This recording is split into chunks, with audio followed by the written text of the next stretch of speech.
extraordinary year in every regard, in every circumstance. And yet in the midst of that, we have achieved some extraordinary things by a bunch of ordinary people coming together. And so tonight we get a chance, and I hope the guys won't mind me saying this, we get a chance to engage with two, what I consider to be ordinary guys who have done some extraordinary things. And I think we're going to have some fun doing it. We're going to have some opportunity to mix it up a bit and have some people from around the world join us. You know, often many of us talk about Simon Sinek, you know, and he has a book that says, start with why. And I hope it's okay with you, but we're going to finish with why. Tonight, we're going to start with who, and then we're going to jump to what, and then we're going to move to how, and then we're going to get to why. And I hope that when you see that path and you understand how we get to why and what happens when we get there, that you too will have experienced the same extraordinary experience that I've had in meeting these two young guys. So because age is important, and distance, we're going to let the older brother, and these are two brothers, two ordinary guys from a blended family, I think of 9 kids. So I don't know where they fall in.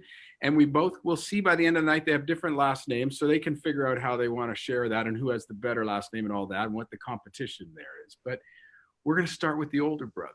And so jump on in, Kyle. And Kyle, I think you're in Melbourne, Australia today, if I'm right. And if I'm right, tell us a little bit about yourself. You got the 30-second elevator speech all to yourself. That's great. Thanks so much, Steve. And thanks, Springfree, for having us. Yeah, that's correct. I'm in Melbourne, Australia. So I first moved out here about 10 years ago. I'm a rope access technician for employment. So what I do is basically I climb and rappel from some of the highest structures you can imagine, really tall buildings, bridges, smokestacks, cliffs, that sort of thing. It's something I love, I'm really passionate about, and I've more recently moved into more of a management role in that line of work. Wow. So hold on. What's the highest structure? That's a good question. Well, some of the highest ones would be like a wind turbine. So we actually, you know, the wind turbines you quite often see in the distance, we'll climb up one of them and we've got to inspect the blades on them. So we'll actually rappel down the blade on them. And even though they're only about 300 feet high, when you're up there, it feels way higher. It's, you know, your car looks like a tiny little dot at the bottom. So it's really, really something special. Okay, so I'm sorry. So clearly I got it wrong. That is not ordinary. So good for you. Congratulations. And great to have you here. And so given that you're the older brother, you get the shot of introducing let's just let him on. Tom, welcome from Vancouver, Canada. I think Tom's with us. There he thanks, is. Steve. Yeah, very, very excited to be here. Tell us a little bit about yourself. Tell us a little bit about yourself. Yeah, I'm Tom. I live in Vancouver, Canada. I moved here from Ontario 3 years ago, and I'm the Chief Operating Officer at Marine Drive Golf Club. So I've always worked since college, at least in private golf clubs. I grew up playing golf, loved it as a kid, and just kind of kept working my way through the industry. And yeah, that's my spare time. I love really doing anything outdoor and active, really starting with rowing first. I do a lot of rowing, cross-country skiing, biking, trying to keep up to my father-in-law.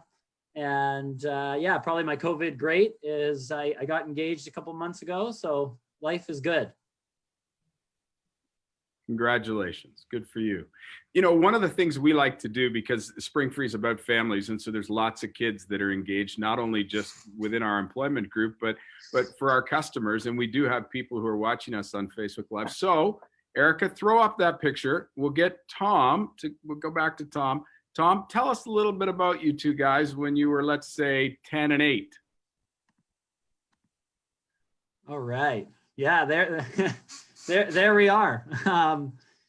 Yeah. When Kyle and I grew up doing a lot of outdoor camping, as you can see here. This is us on a camping trip in Algonquin Provincial Park, which we actually both also have the tattoos, maps of the park tattooed on our shoulders. We didn't get them when we were that age, but we grew up going there a lot with our dad, and really got our love for the outdoors and just backpacking and portaging and that sort of stuff together through those experiences. So when you think about that age, Tom, I mean, what was the farthest portage you had done at that point? At that point, our farthest portage would have been about 7 kilometers. We did a portage in Algonquin, Greenleaf Lake, which was the biggest one there. And Kyle and I would always be competitive with who could do it faster, who could carry more, and that sort of stuff. And just for some reason, always loved that kind of thing. Yeah. Oh, terrific. Okay, Kyle, so let's get yourself into trouble as teenagers. So Kyle, where are we at? What are the two of you guys doing to get yourself in trouble as teenagers? What did it look like? That's a good question. We did a lot. That's for sure. We definitely got into our fair share of trouble, but I'd say Tom and I, being 2.5 years apart, we were always very competitive in a lot of ways. You know, it was almost like we were twins. We were always skateboarding, snowboarding, portaging, competing who could carry the canoe the furthest. And yeah, we had a really great upbringing. As you mentioned before, we have a total of 9, or we are each of 9 siblings across a split family. So really big family, sort of a big eclectic group. And yeah, we were always looking for the next adventure when we were young. Okay, so I think given you're 2.5 years older, you probably hit the road first. So what was your first foreign adventure? Yeah, first foreign adventure, I was only about 19 or 20 years old when I first hopped on a plane to India with my ex-partner. So that was a pretty wild experience. At that point, I didn't know anybody who had even been to India. And it was, yeah, it was just jumping into the unknown. It was my first time ever being overseas, and I went over there for 2 months with a backpack and traveled around, and that really actually changed my life. I had plans to go to university after that, and I never actually did end up going to university. Here I am now. I would really say that trip changed the course of my life. Wow, amazing. Amazing. Well, guys, we're going to jump ahead because that's what jumping into conversation's about. And so we got a little bit of sense of who you are. And so there's some adventure, some outdoors in there. Your first encounter with Mount Everest was not when you did this trip. So talk to us about your first encounter of Everest. Yeah, let's go with Kyle. And sorry, oh, you go ahead. You go ahead, Tom. Go ahead. Yeah, I'm happy to take that one. Yeah, the first encounter of Everest for us actually came from, I'd say I instigated the thought of going there first. You know, it was something I had always wanted to do. I have always had this passion and thought that maybe one day I would summit Everest. And at this point, this was in December 2016 and January 2017 when we first went. You know, I called Kyle up and said I was going to be going. I wanted to go to base camp, and of course, he was right in and thought, yeah, let's do it. And so we went in there just as really just 2 guys looking for an adventure and to do some backpacking. And we did go in January, as I mentioned, which is a tough time of year to do it. It's the winter there. It got down to one of the nights was minus 38 in what we were sleeping in. But really, it was just such an exposure to Nepal, to the people of Nepal, and just, yeah, an amazing trip. Yeah. So you're 2017. You've decided to go to base camp. And I think if I've got some insight that you went alone, so you didn't have any guides or anything. So you journeyed the path alone. Is it there that you started to say, boy, there's something else we could do that's meaningful? And we're not talking about the why, but just the idea. Where does the idea come from? Who takes credit for it, Kyle? I think that's actually still a dispute to this day, who came up with the idea, but it is a great question. I remember exactly where we were. So I'm sure that I'm correct, that it was me that came up with the idea, but Tom might tell you otherwise. But we were we were trekking in the Himalayas near a pretty famous mountaineering village called Namche Bazaar. And I just remember it being this beautiful day and just absolute picturesque mountain, snowy peaks around us. And we were just totally high on life, you know, two brothers out there with nothing but our backpacks on, hiking through the Himalayas. And I think for a long time, we wanted to do something like this. And we were just looking for the right idea and the right avenue where we could really make a difference. And that's where we were when the idea came to us.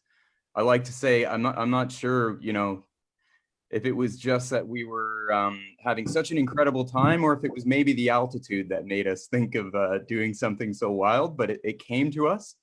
And we knew then that we were going to do it. We committed to each other, and we knew we were going to follow through. So you're taking credit for the idea. So now, Tom, I'm assuming you're kind of the COO kind of type. Do you take that idea and say, now let's actually put some discernment to it. Let's figure out if it's really possible?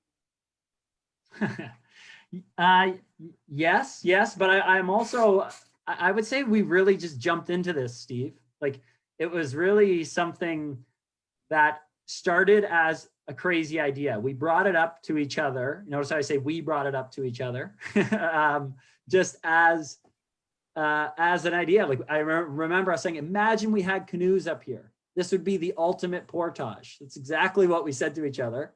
And we were so excited by the idea. But then all the rest of the trip, we were like, this could actually work. We can do this. And I remember getting back down, and we called our dad. First thing we did when we got back to Kathmandu, called our dad on FaceTime and said, Dad, we're going to carry canoes to Mount Everest Base Camp to raise money for mental health. And his response was, oh, are you now?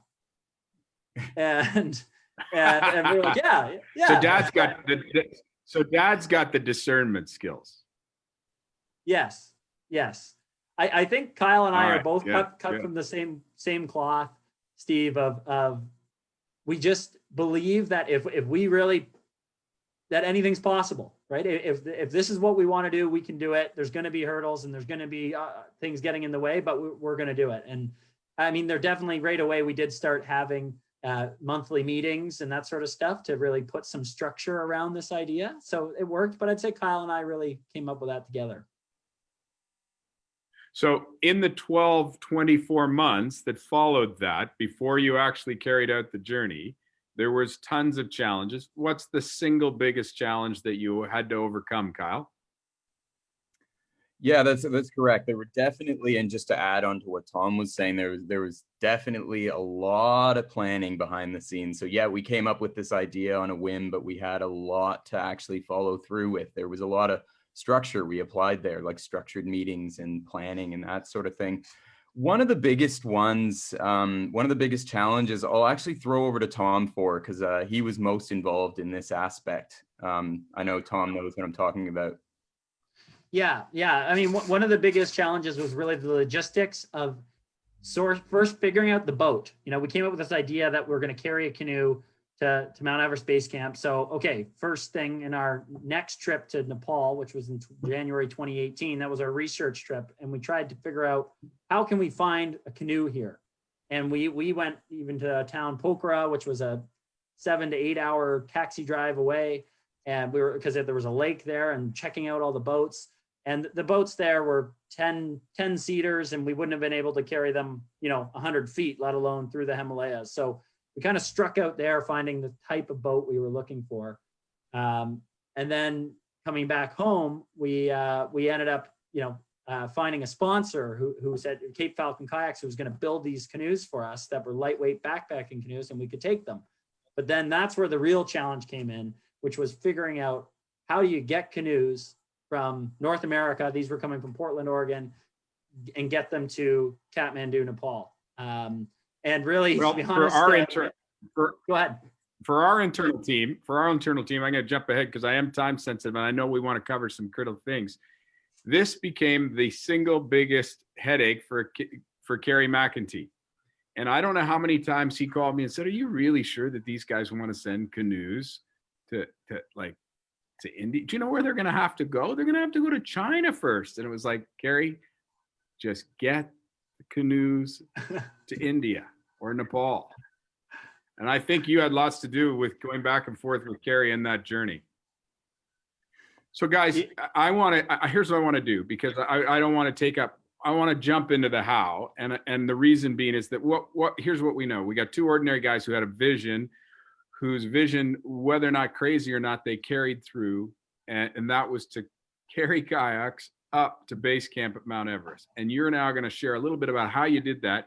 But I'm going to invite somebody else to do the interview. And the reason being is about 12 years ago, this organization had a guy walk through the door who had studied in the United States and was from Nepal and couldn't get his visa to kind of stay and keep working in the United States. And he came into our door, and his name is Sagar Sanju. And when we first started talking about this, there was nobody better to interview you than somebody who's from Nepal and can take us on. And because Sagar leads our entire web team, and he gets this virtual thing. So we're going to go on a virtual journey with you guys up to base camp of Everest. And Sagar, welcome. And guys, have fun with Sagar. I'll be back in a bit.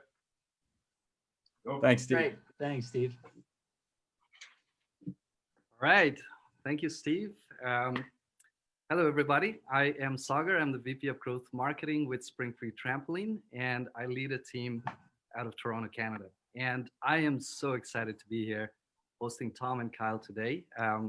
They have a fascinating story. And if you haven't watched their documentary, please go to YouTube, search for The Weight We Carry Nepal. Should be the first one that it's going to be hard to miss. You'll see two guys with boats in the mountains. Okay, and just a quick intro about when Steve asked me to do this. This story really resonated with me and appeals to me in so many different ways. First, the vision, right? The vision is to impact mental health all over the world, and their focus with this project is in Nepal. Now, Nepal, you should know that in Nepal, mental health as a topic still carries a lot of stigma. And what a way to shine a light on such an important topic through this initiative, as well as with what KOSHISH is doing on the ground. Secondly, as you found out, Tom and Kyle, they've traveled to so many different places, and they've decided to work with a grassroots organization called KOSHISH in Nepal. I, having been born in Nepal, born and raised in Nepal, this hits really close to home for me. And for that, personally, I want to say thank you to Tom and Kyle for all their efforts with this initiative, right? And lastly, I want to say, I've gone on a similar trek before in Nepal, not the same one, a different one. And this is a very high altitude trek. It's, something else to watch in your screen, but something else to be there, right? And so just to give you that context a little bit, you are covering more than 200 kilometers on foot, right? Going up to 5,500 meters. That's about 17,700 feet or more. And at that altitude, if you didn't know, there's 50% less oxygen than at the sea level, right? And to put it in context, that's as high as the third or the fourth highest peak in North America. So next time you're flying around on a plane and you look out and you see a mountain, Tom and Kyle carried a canoe up to that level, up to that height. That is an extraordinary achievement in itself. I still can't believe, after having seen that, how they've actually managed to achieve that. And I should point out at this point that they are likely the first ones to ever do it, maybe even the last, right? So this is history in the making, guys. Anyways, to cut to the chase, this story is about so many things.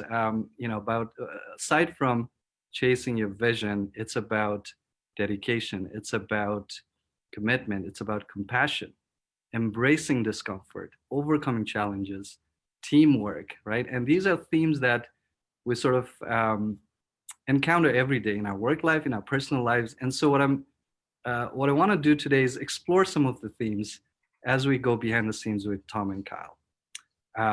And later on, we'll also hear from the founder of KOSHISH, Mr. Matrika Devkota, who has an inspiring story himself. And we'll hear from one of his co-workers, Kamala, as well. So with that, Tom, Kyle, namaste, kitsa. Namaste. Hey. Tom, I'm sure at some point in this conversation today, you're gonna sing us that song, Resam Firidi, right? Oh, I don't know if I remember it all. I Yeah. can try. Well, we'll see how we go. We'll see how we go. Yeah. So, Tom, I want to go towards the beginning of the documentary, and you are recounting your 2017 trip to Nepal, the same trek you've done, and then at some point you say we're never going to do this again, right? Mhm. 2 years later, you're back to do the same trek with Canoes. What changed your mind? Yeah. To be honest, Sagar, I loved being in Nepal, and it holds a very special place in my heart. I think I've fully been my true self when hiking in those mountains and hiking in the Himalayas.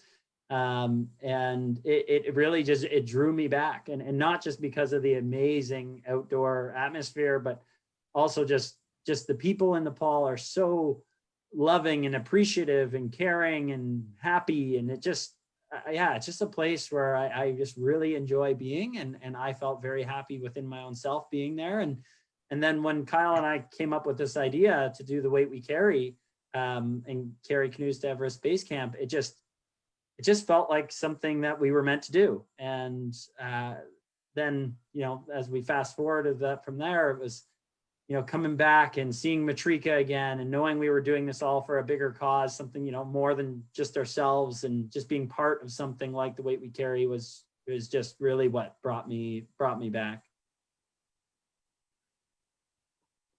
Awesome. Thanks for that. And Kyle, just to set the scene for the audience here, I talked a little bit about the mountain and the challenges, that come with that altitude. There are a lot of audience here from all around the world. Can you tell us like a little bit about portaging, the idea of portaging in your everyday life? Like, how far have you guys gone?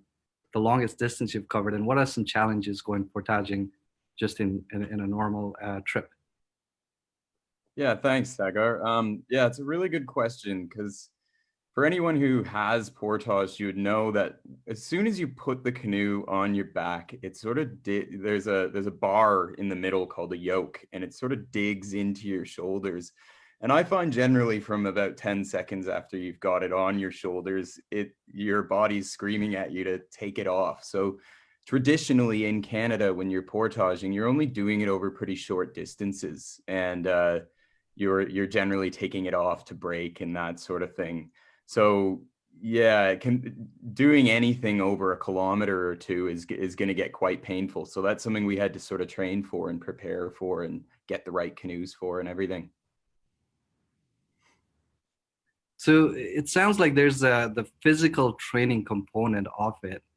Is there also a mental preparation before you guys actually go on a long trip like that? What does that look like?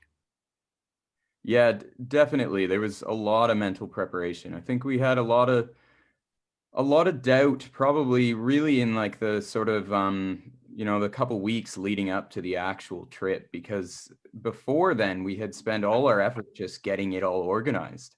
And then once it was all organized and we had our plane tickets, then we suddenly, I think, sort of stopped to think like, oh wow, can we actually do this wild thing we've committed to? We've told everybody around the world we're going to do this thing. We've committed to a $150,000 fundraising goal, and then suddenly it was that internal panic, a bit of imposter syndrome, like, can I do this? So that was a bit nerve-wracking. Nice. And Tom, before the trip, and maybe this is on the plane there, I'm not sure if you guys traveled together, but at any point before the trip, did you guys ever talk about this concept of kill switch? If this happens, we're going to turn around, we're going to come down. Was there ever a scenario like that that you guys considered would happen? We did, Sagar. We talked about that quite a bit. We felt, we always talk about being responsible if we were in a certain situation where, one of our health was in jeopardy. And that's really what it was mainly about was, you know, if we got into a time where it really was dangerous to our health, whether it be from altitude sickness or other, you know, other injuries that could happen along the way. You know, we said to each other that, you know, nothing is worth, you know, losing our own health over. So we had definitely talked about that a lot, and just being careful with weather and everything. And, you know, our thought was that if we needed to, we would, we'd have to get air evacuated out if we had to. But in theory, we were, yes, that was how we would do it. Right, awesome. And we'll talk about some of those health challenges a little bit later on. Kyle, I want to go back to you. So one day before the trek, you know, at least in the documentary, we see there's a lot of energy in the room. You guys are excited. You guys are packing your bags. How do you prepare? Like, what's going in the bag for 20 days trek that you guys are about to head out? And in truth, all we want to hear about is how many pairs of socks are you really packing? That's a really good one. And an even better question would be how many pairs of underwear, I think, did we Well, I just didn't want to go there, but yes, go for it. Yeah, sorry. Yeah. Yeah, it's a good question, because you kind of, for a big adventure like that, you want to bring everything that you might need, because you're not getting supplies up there for the most part. Depending on what you need, you might get a little bit, but you've got to be very lightweight, especially if you're planning on carrying a canoe. Let me tell you, you want to really make sure you don't have much stuff in your bag, because we had to carry our bags, you know, all our camera gear, everything, as well as the canoes. So it was pretty minimal what we needed to pack. Like, I remember, to get back to your question, in that last day, we were stripping out tons of stuff. You know, you'd kind of look at it and go, do I really need this, or do I just want this? And it'd be, you know, you throw out a few pairs of socks or whatever there to strip down that weight, because we really, even after that, we had a lot of people, many medical professionals would say we were carrying too much weight. Like, it was a lot. So yeah. And can you remind us, like, how heavy were the canoes? So they were about 90. The canoes themselves were about 16 kilos, or 35 to 40 pounds, and the weight in total was about 40 kilograms, or 90 pounds that we were carrying each, with our pack and the canoe. So it was a lot of weight. Yeah, it was a fair bit. Right. Wow. So you guys head out, and again, with a lot of energy there, you guys, I think, cover, you know, twice the distance that you guys have planned in the first day, right? And you guys are climbing up. And I think few days into the trek, before you guys have the longest or the highest climb to Lukla, your teammates, Seaton and Dane, got sick. And it's fairly early on in the trip, right? So what are some of your thought process going on in terms of how you deal with that, you know, the potential questions you guys are asking, maybe the morale of the team? What does that look like, Tom, at that point? Yeah, I remember that point so vividly. You know, at first when we started, like you mentioned, full of excitement and full of energy, and oh, this is great, and pretty quickly got very difficult. And then Seaton and Dane got sick, and I remember Kyle and I that night, we were sitting together talking, and without Seaton and Dane, because they were sleeping and just trying to get better, and we were both talking about, like, what do we do if you know, if one of these guys can't make it, if, you know, if they've got to turn back, you know, and do we have to keep going? And so, pretty early on, the doubt and the fear of not making it was there. And we were worried that, you know, oh gosh, is this more, are we biting off more than we can chew? And, but yeah, I remember that night so perfectly, because Kyle and I just had that conversation about, you know, what are the next steps? And really the first thought was, let's get ourselves to Lukla, let's rest up, make sure they're good. And, you know, if we only can do a little bit the next day, we will, and get ourselves to Lukla. And then we can figure out if we need to change anything else. Right, and at Lukla, there's an airstrip there. Like people generally fly in and then start their trek up there, right? So was the thought that if they needed to exit, like that would be the point? Was that a consideration?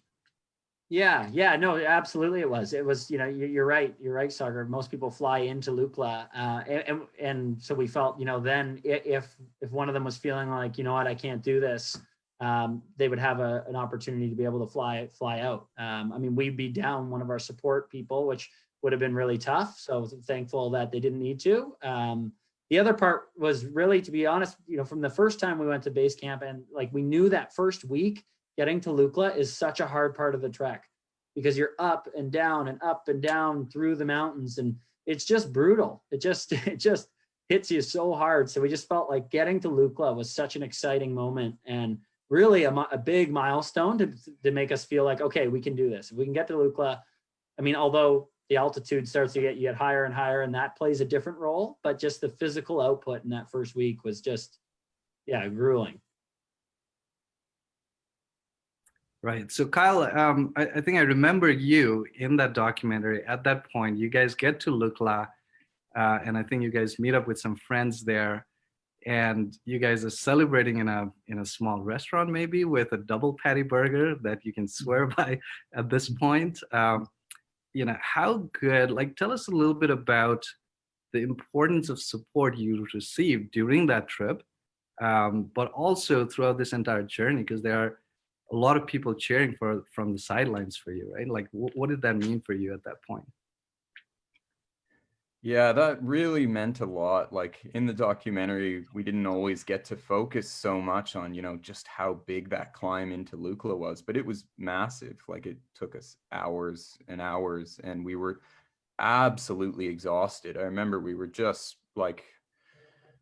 ready to fall over by the time we got there. So to have some amenities like they have in Lukla, being the traditional start of the trek, we were ready to fall over by the time we got there, meant a lot. And we actually did end up spending a day there because I got quite sick there. I had some sort of quick sickness that kind of hit me really hard, and for a day, and then we left afterwards. But yeah, to get back to your question, the support meant a huge amount. Another two members of our support crew, Maggie and Fiona, showed up there. They trekked with us the rest of the way up to base camp.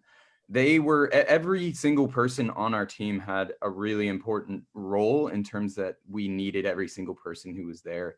A huge part of doing this whole trip was getting the message back to the rest of the world. So social media was a really big thing, and we tried to hit that really hard while we were on the trip, because we wanted our loved ones to know where we were, and we wanted all of our followers to see where we were and what all the trials and tribulations were along the way. So those were just some of the support roles that were filled with our team on the way up.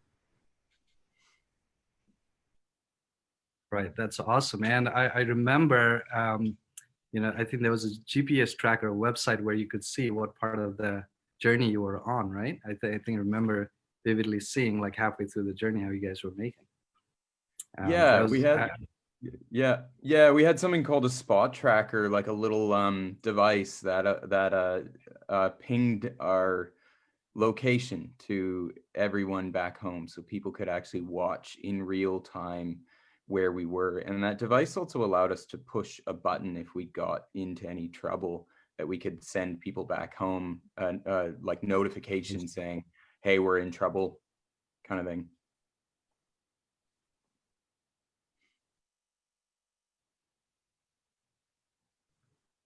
I see. I might have lost your audio for the last few seconds there, but we'll move on.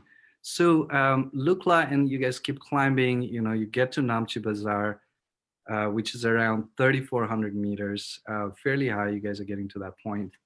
I think it's right about there where, Tom, you start having your issue with your toe and the infection with your toe. And without focusing too much on the infection itself, continuing with the theme of compassion and support, you mentioned that because medical support was very limited there, you end up talking to to fellow travelers or other strangers, and you get some medical help, the antibiotics for your toe, right? And so can you tell us a little bit about that kind of support from strangers? Like, there are two guys carrying canoes, they need some antibiotics. I'm sure their reaction wasn't, where's your toe? It's, what the hell are you guys doing with the boat, right? So can you tell us the reaction and the support you got from some of the travelers along the way? Yeah. The reaction from travelers and locals was very much turning heads, right? It was like, what are you doing? Or what, it's frozen. Some people thought we were actually going to get up there and go canoeing, find a lake that wasn't frozen and use it. So they were like, oh, you guys are a little bit crazy. Just so you know, it's frozen up there, obviously, with it being -30 at night and everything. So that part from travelers was, everybody was really excited about what we were doing, but they definitely thought we were crazy. Yeah, that was pretty much par for the course all the way around. Every time we saw people, and locals too were just, a lot of the kids would come running out and call their friends and go, Dunga, Dunga, Dunga, because they'd see a boat, and we were told that they probably hadn't seen in some of the towns a boat before because there would be no use for it up there. So, Absolutely. So all that was Right. really, really supportive. So, and then, yeah, from the aspect of my toe, yes, you're right. In Namche Bazaars, where it started getting very painful, and it was just, I started limping a lot and starting to just take a ton of ibuprofen just to get through the days. And as we went on, then it started, getting a lot worse. And yeah, the support, because it was the off season, so all the medical posts and things were closed. There was nothing I could get.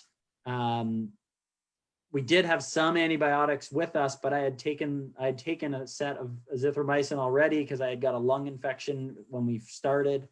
So I was a bit worse for wear. And so that support from the travelers that we met, it was great. But the people, we just met a few doctors that came in and said, okay, well, this isn't the best antibiotic, but it might help, and so I would just try it. And, we just kind of marked off the infection on my toe and, just tried any sort of help that we could get. But it was amazing how willing others were to help us.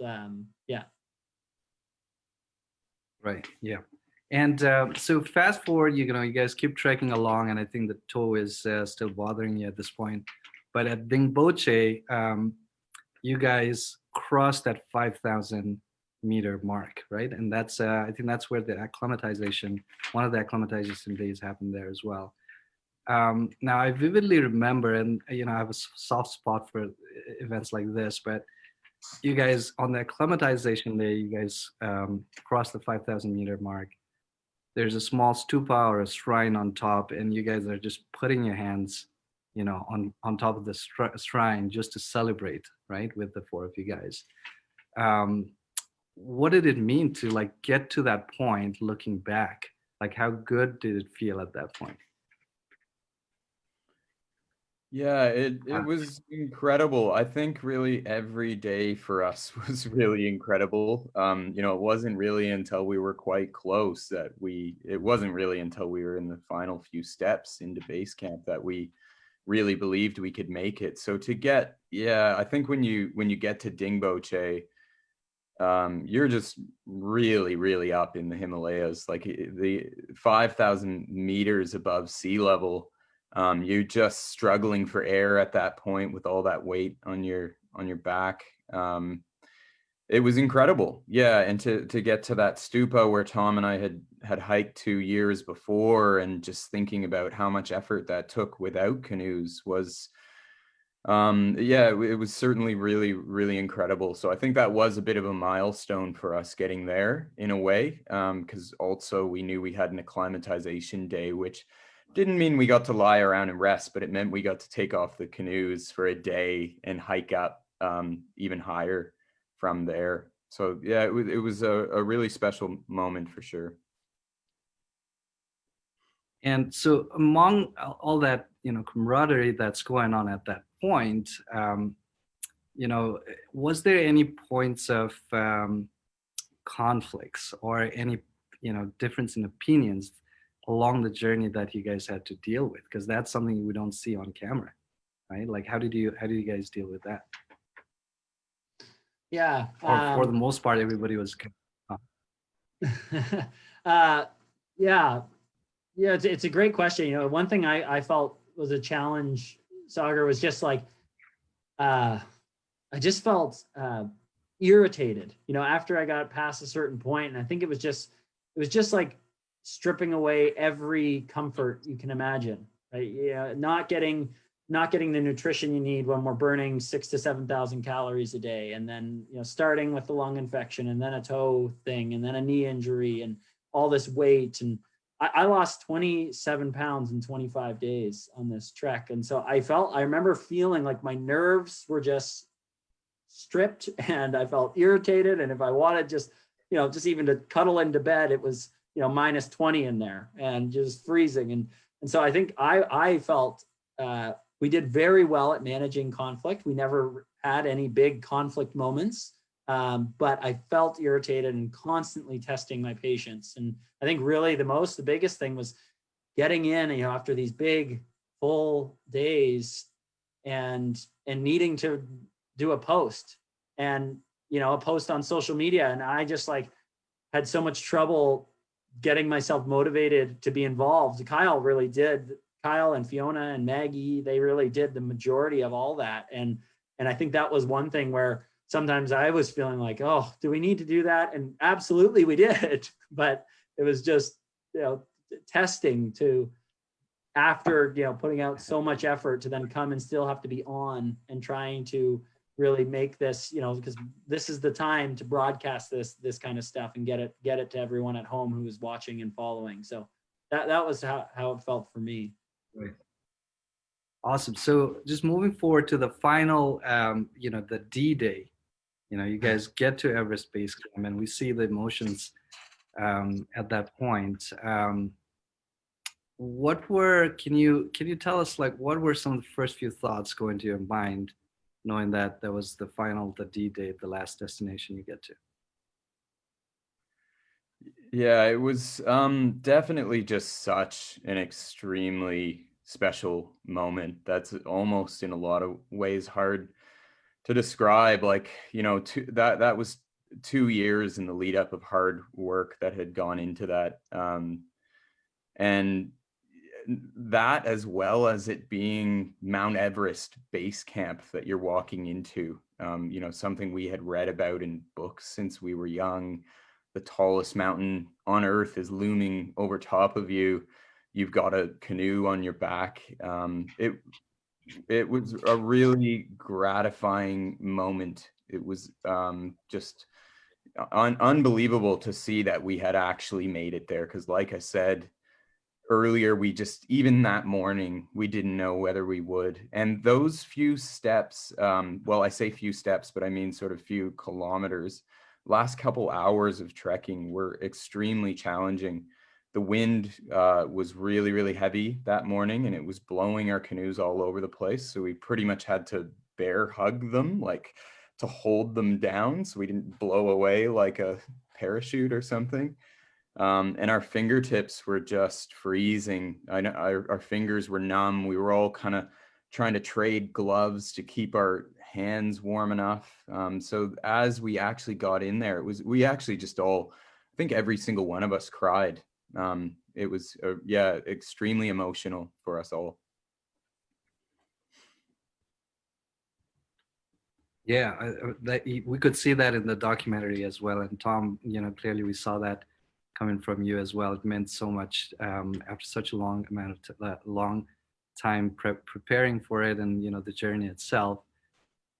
You know, I want to understand, like, at that point, you know, did the why really come out? Like, did you have to remind yourself of why you were really doing it? And can you speak to a little bit towards the vision of this organization and what it meant to get there at that point, Tom?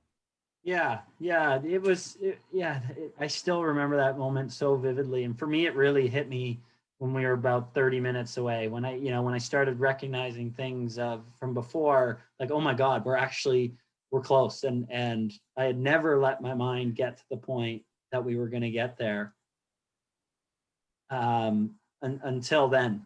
and that was a moment where all of a sudden my heart started racing, and I was just thinking of everyone involved, and I was thinking of everyone, back home who we knew had supported, whether it be all of our families and cousins and extended family, and then friends and people we didn't even know, donating and sending us emails about how great it is, what we're standing for. And then thinking of, the Weight We Carry's goal to impact mental health worldwide, and specifically this project dedicated to women's mental health in Nepal, and knowing Matrika and the impact that all this would have was just so overwhelming it was so much bigger than one person. And I just couldn't believe that it was actually there. And after years of planning and putting so much heart into it and having it come to fruition, I've never felt that way before, of anything. I've just never felt so happy and emotional. And I remember getting there and just pushing the canoes up above our heads and just being like, it just felt, it's something I'll never, ever forget. And like you said, that's amazing to hear. Yeah. So much bigger, and the impact of the Weight We Carry. And this is really, I truly believe this is just the start for us. And so looking forward to supporting KOSHISH and getting this women's mental health transit center built, because the work they do there is absolutely extraordinary. Yeah, that's amazing. And I'm going to segue a little bit towards that, because that's one person, Mr. Matrika Devkota, who I'm sure appreciates all this effort and support that you're providing to his organization. So I want to segue. I want to bring Mr. Matrika Devkota on and just get to know his story a little bit and his perspective in KOSHISH. Erica, if you could just invite Mr. Matrika Devkota. So KOSHISH, as Tom and Kyle has mentioned, is a grassroots organization. It's a not-for-profit in Nepal, providing mental health services to women, and they also do a lot of advocacy work for mental health in general. So if Mr. Matrika Devkota is here, can you hear me? I don't think I can see him.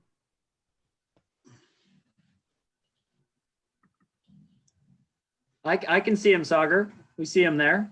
Oh, Hi, Matrika. Okay, perfect. Hello. Hi. Namaste. Namaste. Namaste, Matrika ji. Let me start with you, Mr. Matrika ji. So it's been, I think, 12 years, is it? Or maybe, yes, 12 years since you've started KOSHISH. Can you tell us briefly about what KOSHISH does as an organization? Thank you very much for this opportunity.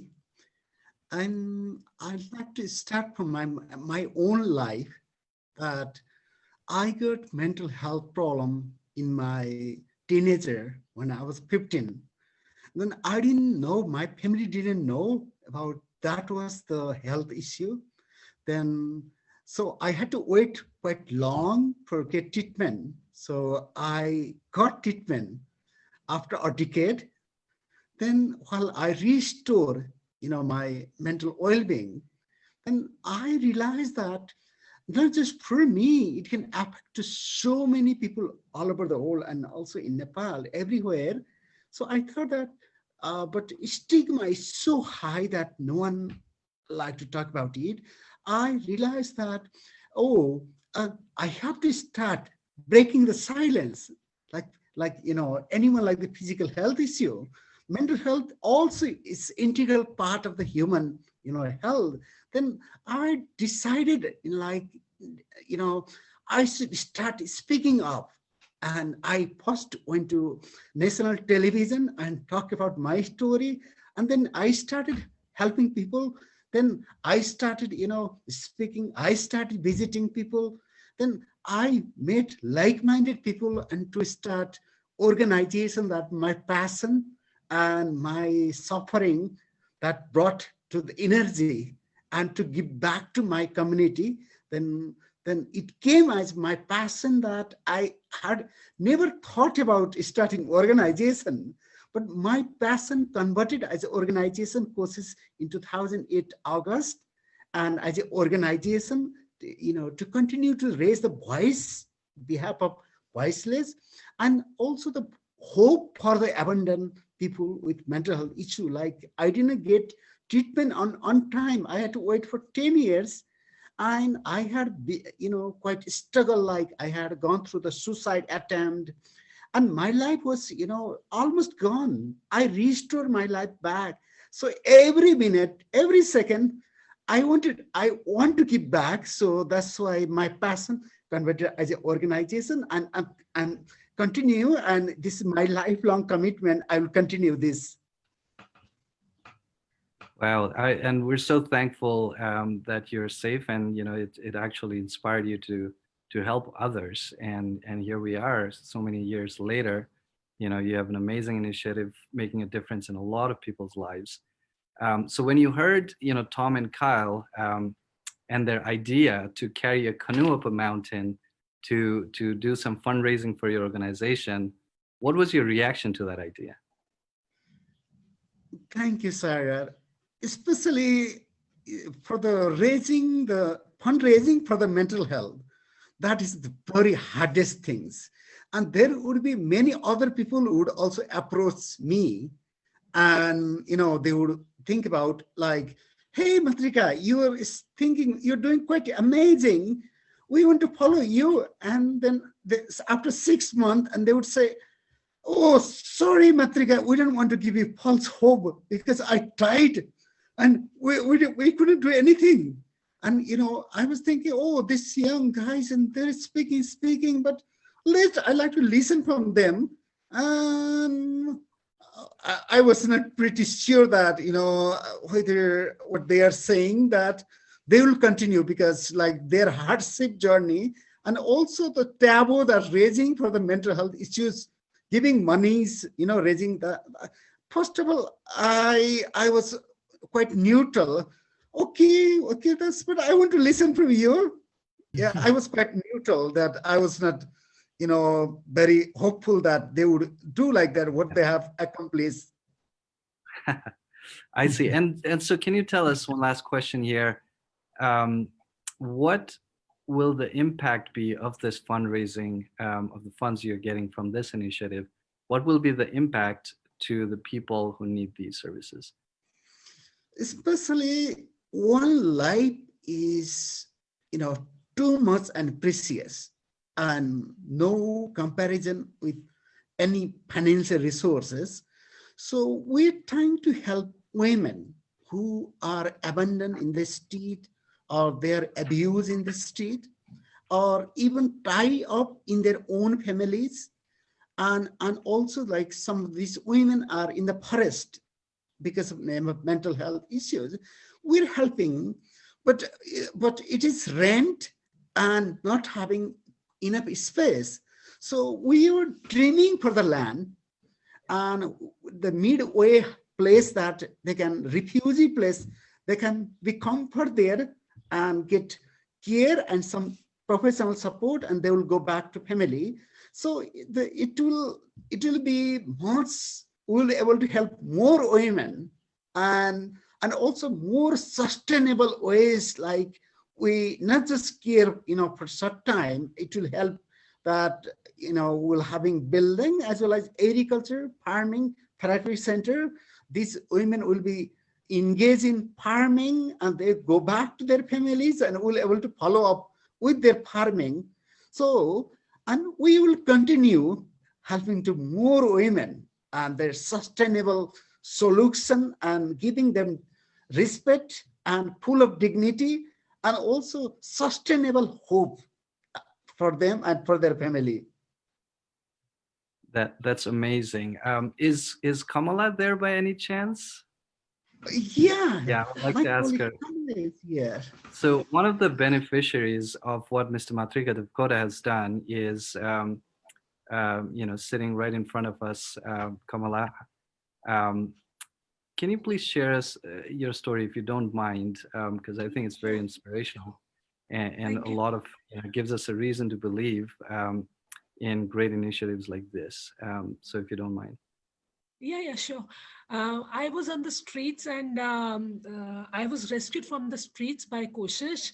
And then I was given treatment for about 10 months. I had severe mental health issues.